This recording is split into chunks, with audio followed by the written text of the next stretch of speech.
Hello students, Praveshika Easy Language students க்கு 10th lesson பார்க்க போறோம் students. சரவணா ஈஸி கைட்ல தமிழ் அவ்வளவா தெரியாத அந்த குழந்தைகளுக்காக இது போடுறோம்.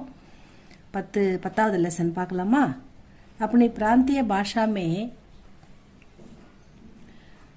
शब्दों का अर्थ लिखकर प्रांतीय भाषा में वाक्यों में प्रयोग कीजिए. इधर इंगे நீ இங்கே விளையாடு. இதர் இங்கே, யஹா இங்கே அப்படின்னு சொல்லுவாங்க. அகலா அடுத்த, அவன் அடுத்த பாடம் படிக்கிறான். ஆகிரி கடைசி, ஆகிரினா கடைசி, அவர் கடைசி வீட்டில் வசிக்கிறார். அவர் கடைசி வீட்டில் வசிக்கிறார். உபன்யாஸ் நாவல், உபன்யாஸ்னானது நாவல். நான் நாவல் படிப்பதில்லை.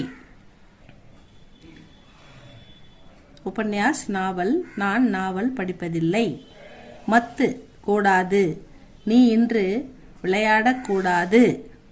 अपनी प्रांतीय भाषा में अनुवाद कीजिए. अनुवादना ट्रांसलेशन. आप मद्रास जाइए. आप मद्रास मद्रास. நீங்கள் சென்னை செல்லுங்கள். बेटा वहाँ मत बैठो. தம்பி அங்கே உட்காராதே. तुम दोनों यहाँ मत आओ.